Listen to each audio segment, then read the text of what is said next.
Ever.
All right, greetings, and you've been pulled into the black dimension.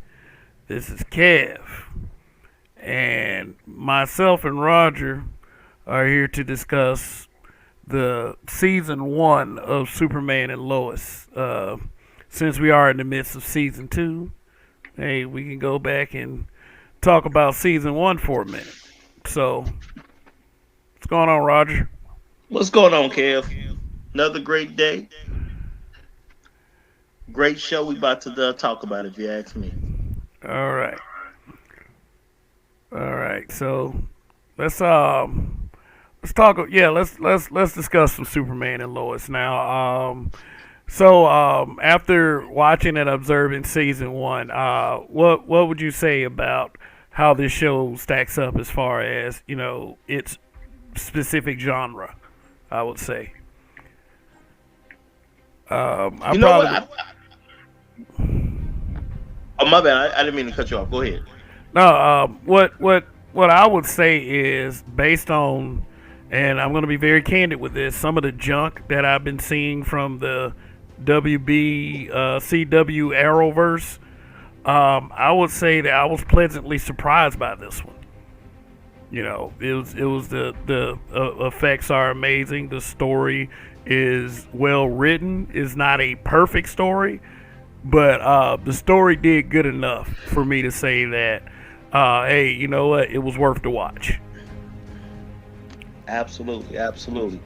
And you know what? And I would say that I'm actually kind of glad that they kind of pivoted the way they did with this particular show, because it doesn't seem to me that it's actually even part of the Arrowverse. It seemed like a totally new take. As I watched it, I was actually very pleasantly surprised, and I think that they did a good job of showing who Superman was, and the fact that they threw the kids in there and the dynamic of him being a father while still managing being a person that's constantly saving people, constantly saving lives, constantly saving the planet. I think the writers need to be, they need to pat themselves on the back for this one. They did a absolutely phenomenal job with this particular interpretation of Superman. Now, the show itself was set in Smallville. Seems that when Superman and Lois got married and they decided to start a little super family, that they relocated from Metropolis to Smallville. Um, yeah, that's their Superman first fight came very quickly. This is what I liked about this show. The action picked up pretty quickly, and it was a guy in a okay, no, well, pun intended, a steel suit, which did pretty good against Superman. But then when you finally discover who he is, I was like, whoa, John Henry Irons, but once again without the S on his chest and the cape but he had the hammer, and that hammer was fire. Yeah, but I definitely want to get hit by that. but what did you think of the twist on this iteration of John Henry Irons, aka Steel? Him being from an alternate reality. Well, an alternate universe, as they explain it. I went with it. I went with it well, because I thought they did a great job about how they kind of brought him into the story, and him being kind of antagonistic right away towards Superman. I thought they did a pretty good job of how they set it up. I can rock with certain changes in lore, I guess you could say, as long as it's written very well.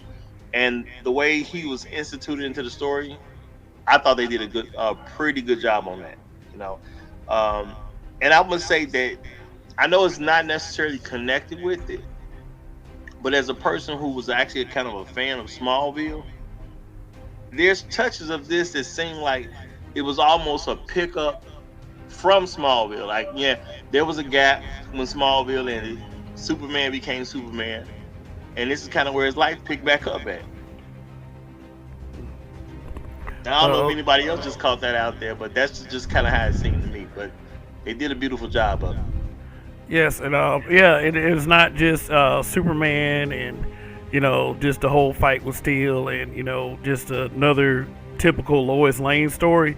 This show in this season was about family, family, family, family. Really heavy family theme.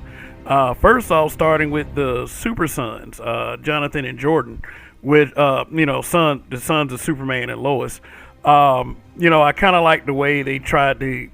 I mean, it was a good plot element, like how they tried to keep the sons from knowing that their father was Superman, and the way they explained it, it made sense. I mean, it didn't make the sons any less mad at him, but he was basically saying, "Look, we didn't want to let you know, just in case one of you got powers and one of you didn't," which would, they didn't want to cause any undue resentment between the sons themselves, but it explained like Jordan was kind of like a kid that had all these difficulties, would have these headaches and everything, and you would discover that it was just him dealing with his powers manifesting, and he was pretty okay after that. But one thing I don't agree with is them letting him play football. I didn't think that was a very good idea. He had an advantage that the other kids didn't, and it just wasn't fair.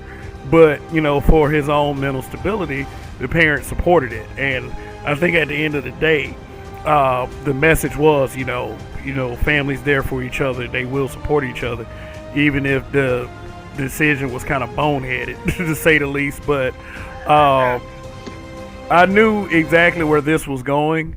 I was like, he's gonna be part of the climactic whatever, and that's what it turned out to be. Also, there was emphasis on Lois's father, which I thought was kind of a general Thaddeus Thunderbolt ripoff. I mean, but yeah, he also was, that, like I said, the family dynamic, and then you had Superman's ex, well, Clark Kent's ex, Lana. She getting married with, and she has a husband and two daughters, and and when I first saw Kyle Kushner, I was like, man, this dude probably get drunk and beat her every night or something like that. Like, On the hi, family show, not on the family show. yeah, yes, yeah. My name is Kyle Kushner, and I kind of look like a loser, but I mean, but Kyle, he turned out to be cool, man. I mean, I kind of giving Kyle a hard time at first, but hey, but you know what though, Lana was a cutie. I'll tell you that much.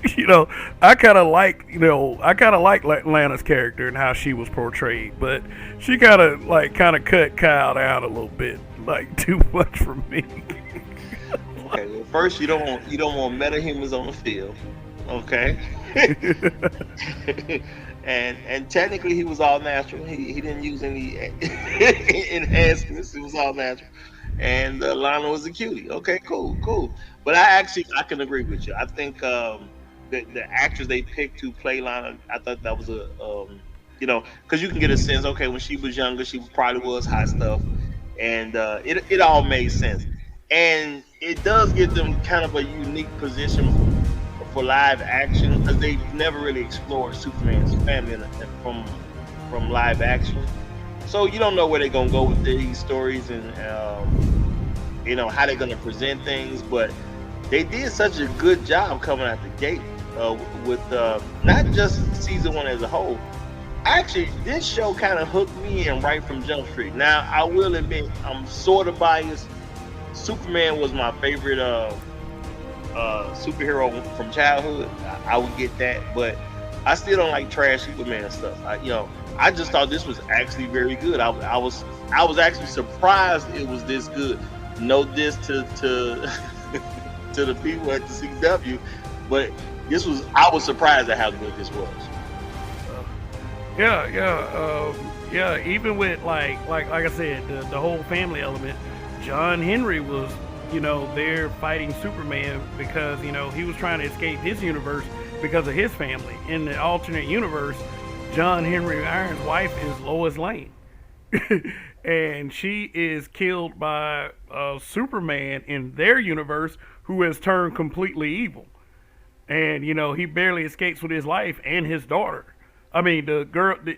You saw a young lady earlier in the season that was helping out John Henry, but it turned out to be his daughter by Lois of the alternate universe. But the thing is, what I like about the story itself is they had a Superman gone bad in that universe, and it was kind of like he didn't trust. Like what it did was it kind of like, I don't know, it was like a trust test, with Superman being an all powerful being and the fact that he could subdue the earth if he wanted to. In John Henry's universe, Superman did. And you had an element of that in the Superman and Lois, universe, I would say, within the show, with the main antagonist, Morgan Edge. And the twist on Morgan Edge was pretty insane too, because it turns out that Jor-El's wife, I forgot her name, forgive me audience, but she had a kid before. Laura. Okay, yeah. She had an she had a child before she met Jor-El. They done showed updated Superman. I did not see that coming. I can definitely say that. I did not see that one coming. I like Jor-El married a single mother. Well, I guess he did. Yeah, but the older brother had an evil disposition. Now, when they introduced Morgan Edge, I was like, damn, how is Superman gonna beat this one? Yeah, you know what? That was I got to give it to the writers. That was a very unique thing to do. I think they knocked that out the park. Honestly, I'm not aware of any comic book version where something like that happened. So not that I was a big comic reader, but Superman was such a broken character to the point where he had all kinds of things going on. But yeah, it's I don't know if in any other iterations of Superman where he had a brother, or there's always alternate versions of Superman always coming for him, and then there's always other Kryptonians, which I'm interested to see if they're gonna actually go there in season 2. Are they gonna introduce more Kryptonians, or are they gonna be the usual CW Arrowverse and find a way to muck it up? I've actually got a lot of confidence in this one, and I'm glad this iteration seemed to have stepped totally outside of that other iteration, even though it was played by the same actor who's doing a great job. And I love the Henry Cavill Superman, but I really like this Superman too. So the fact that I got two versions of Superman existing at the same time, and I can like both of them a whole lot, even though they're really made up to be two totally different characters, is a great feat in itself. Because usually if you got two versions of the same character, you kind of like one a lot more than the other, or you like one and don't like the other one. I actually like very much both versions of the Superman I had available to me, as far as Heckling and Cavill. Those are very two good iterations of Superman. Okay. Yeah. I mean, I ain't gonna lie to you. When I first saw Taylor Coaching, or whatever his name is, I didn't have much faith in it. Like it was almost like when I heard about Ben Affleck playing Batman. But just kind of had to see him in action and give the man a chance. And I gotta admit, like this is for me one of my favorite iterations of Superman.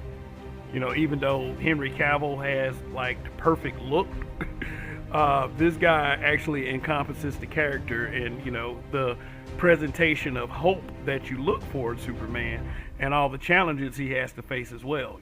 Because an all-powerful being, all that power and all of that godlike just omnipotence is brought down because of his love of people who are way less powerful than him, and which includes family and the earth that he is trying to protect. So the virtue of Superman is definitely with Taylor Copeland's version of it, and Lois Lane, like I really like the acting performance that she puts on, with this version of Lois Lane. I have to admit, like Lois and Clark, The Adventures of Superman. I did like that show, and Smallville I thought was very good itself. But it's this show right here has a chance, if like I said, if they don't screw it up, to be one of the greatest Superman shows ever. I can definitely agree with you there, and I actually did love Smallville, but I can really appreciate this show because there's always been kind of a thing where movie Superman was far above TV Superman. So that's why I kind of brought up Henry Cavill. Movie Superman and TV Superman, they kind of on par with each other. So I really dig that. So as a person who actually loved Superman growing up as a kid, that was very nice for me to see. And I think the stories that they had in this particular first season was wonderful. The way that we dealt with Superman being a father was great. I even liked the fact that because they had twin boys, that one was named Jonathan after one father, and one was named Jordan, which was really uh, he was named after Jor-El. So to name him Jordan after the other father, that was just a wonderful touch. And the way they made it about family, yet still gave him room to be what they needed Superman to be. This was just phenomenal. You know, this is. I don't want to be negative toward the to the Arrowverse, but this definitely was a better show than the shows they had in the Arrowverse. If you ask me, it was just better Yeah, than the Arrowverse. yeah, I agree. And like, this is coming from a person that used to watch The Flash every week. Just lost interest in it, and never really watched Supergirl and Batwoman. I can't put myself through that after the first season. So, I mean, but the let's get back. Like speaking on the Suns, I got two things to say. Number one, they're not really twins; they're just actors. And number two,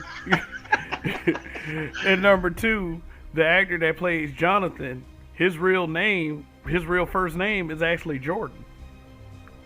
It's like wow, the irony, the coinkydink, So yeah, but yeah, very enjoyable show. Looking forward to watching season two, and looking forward to doing a review on that as well. But Superman and Lois, I would say that it's a good one. They really did their thing with this one. They definitely had me anticipating season two. That's for sure. You know, I can't wait to see that one. Um, I expect a lot of great stuff in the future. They look like they were headed to the right direction. The different plots and subplots that they had going on through this particular season, to me, was great. The way even you got a star athlete in one twin, and the other twin being so closed off, and then he's the one that ends up with the powers, but you still get supported by the star athlete. Like, I think the dynamic that they was doing in this show was just absolutely amazing. Yeah, definitely, definitely. Yeah, it makes this show an actual believable Superman show. And you know what? I gotta give credit to the every actor on this particular show. They actually made you interested in these characters' lives. You know, and a lot of people don't do that with the supporting cast the way they need to. But with in this particular show, they actually made you interested in what's going on in these people's lives. You Yeah. know, the Jordan getting his first girlfriend. You know, how things are going to turn out on the football field, uh, how to deal with the disappointment from moving from a big city to a small town, and you were the top dog. Now you got to play under another quarterback. Like they had a lot of different things going on in this particular show. So just wonderful as a whole. I salute everyone involved in this one. Yeah. You know what else they had to going on? What's the Kyle Kushner. That guy. Yeah. Yeah, but anyway, yeah, it was definitely a great season. If you guys haven't checked out Superman and Lois season one yet, if you watch this, we definitely spoiled a lot of it for you, but it's definitely worth the watch. Absolutely. Very good show, and and onward to season two. So, anything else, Roger? No, that'll be it for me. I will see y'all next time around. Word and absolutely. And with that being said, you guys have been pulled into the black dimension. Good luck finding your way out. Until the next time.